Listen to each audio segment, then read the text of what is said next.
Hey everybody, and thank you for tuning in today. If this is your first time joining me, then I'm pleased to meet you. My name is Philip, and today we are going to be making the Chelsea bun. So the first step is going to be to warm our wet ingredients and to dissolve our sugar and our salt. Now I'm going to give all of the measurements in grams, but the conversions for volume will be left down in the description box. Now into our saucepan, I'm going to put 150 grams of milk and 150 grams of buttermilk. That's followed by 60 grams of sugar and 10 grams of sea salt. Place the pan onto a medium-low heat and gently stir the mixture until the milk is just warm to the touch, but the sugar and the salt are well dissolved. When that's done, and double checking that the mixture is just warm to the touch, you can add a couple of drops of vanilla essence to the wet ingredients. Tip the wet ingredients into a large mixing bowl, and to that add 1 egg, and you can give it a quick light whisk with a fork. In this bowl I've weighed out 500 grams of white flour, which has got a protein content of 12%, and to that I'm going to add 1 8-gram sachet of dried yeast. Now if you're using fresh yeast, you can make this 16 grams. To that, I'm also adding 1 heaped teaspoon of mixed spice. Now this is my own mix, and I'll leave the ingredients down in the description below, but if you want to use shop bought, that's absolutely fine. Give that a quick mix into the other dry ingredients and add it into our mixing bowl. Using a bowl scraper, bring the ingredients together. I use a cutting and rotating action, but really anything that works will do just fine. Then we can get our hands in there, and using a hand like a bit of a claw and using a pinching action, we can make sure that all of the ingredients are well incorporated, but not necessarily smooth at this stage. Then we can cover the bowl with a plastic bag and leave it out at room temperature for 30 minutes. And with that in mind, my kitchen temp today is 24 degrees Celsius. That's 75 degrees Fahrenheit. Right, while that's resting, let's knock up the honey glaze and the icing sugar mix. The glaze is super simple. Add 75 grams of honey to a jar and then add just enough boiling water to make a solution. Now I've used 25 grams, but you may need to adjust that a little depending on the thickness of your honey. And for the icing, I've weighed out 150 grams of icing sugar, and then I'm adding just enough room temperature water to make this into a thickish paste. But be warned, add the water very slowly. It doesn't take a lot to make this mixture too loose. Now before the 30-minute rest is completed for the dough, I've got enough time to make the spiced butter for the filling. In a bowl I've weighed out 100 grams of butter, which is now at room temperature. To that I'm adding 2 heaped teaspoons of the mixed spice, giving it a quick whisk up, and this will make sure that it's nice and light and aerated and easier to use later. Cover and leave this to one side. And now back to our dough. 30 minutes have passed and the dough will be easier to knead now. Tip it out onto your work surface, but please don't add any flour to your work surface. You really don't need it. To the dough, I'm going to add 50 grams of room temperature butter. Fold that into the dough to incorporate. This takes a couple of minutes, and I find it easier to squeeze the butter through the dough. Use your bench scraper from time to time just to keep that surface nice and clean. Once the butter is incorporated, I'll spend about 5 minutes kneading this dough. As I've mentioned before, don't get too caught up in technique here, just stretch, bring it back together and repeat. Now some viewers have commented that I should be using bench flour here, but for my personal preference I prefer not to. I don't want to add any more flour to the dough, and the sticky contact between the dough and the work surface makes this process of kneading much easier. After about 5 minutes, bring the dough together into a ball with your hand or a bench scraper. Don't worry if the dough isn't completely smooth. I'm going to cover this and I'm going to show you what a 5-minute rest will do.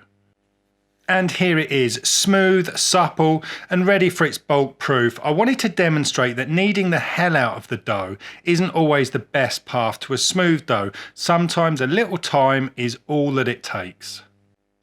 Cover the bowl and leave to proof until doubled in size. This took 2 hours in my kitchen. Your times may vary, so keep an eye out. Okay, and here's the dough after about 2 hours. Flour your work surface really well and turn the dough out.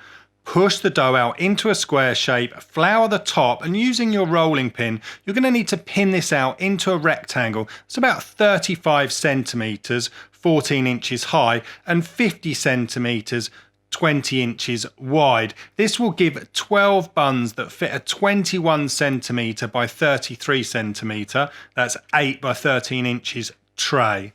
You can play around with the size of this rectangle depending on the dimensions of your tray. Don't roll it out too thin though, otherwise you'll struggle with the next stage.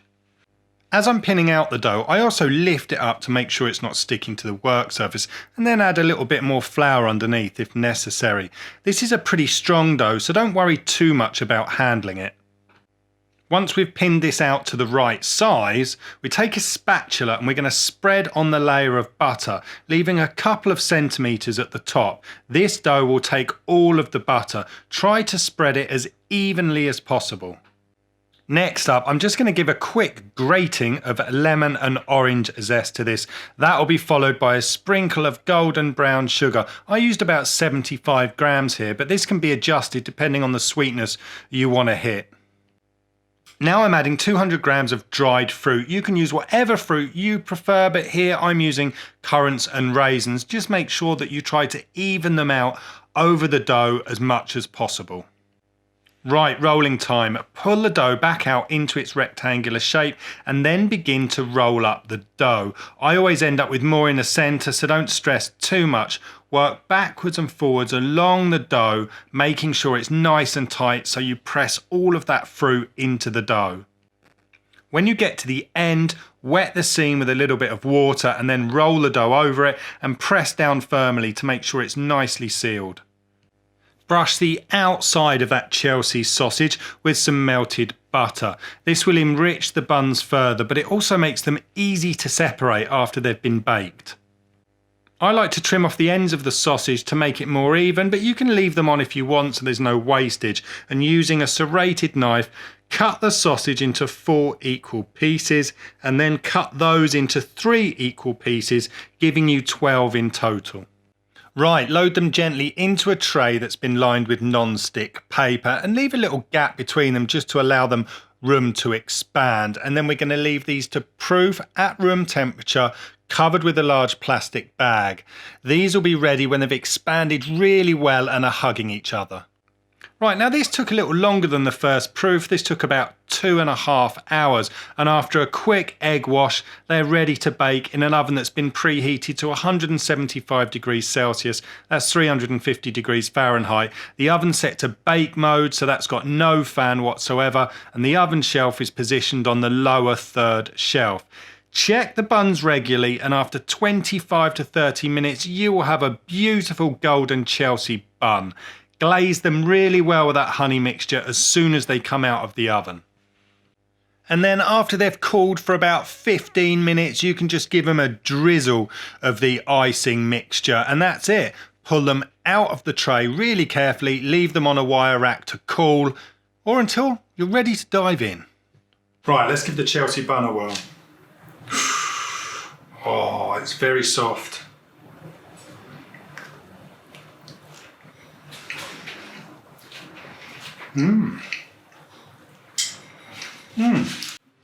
Really nice little recipe. For me, the sweetness is on point.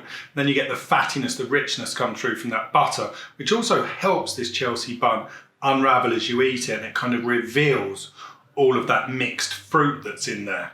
You get the warmth coming through from the mixed spice, and it's kind of zingy from the orange and lemon zest, which is very nice, very fresh as you're eating it. Kind of lifts it to another level. Great little bun, definitely sticky.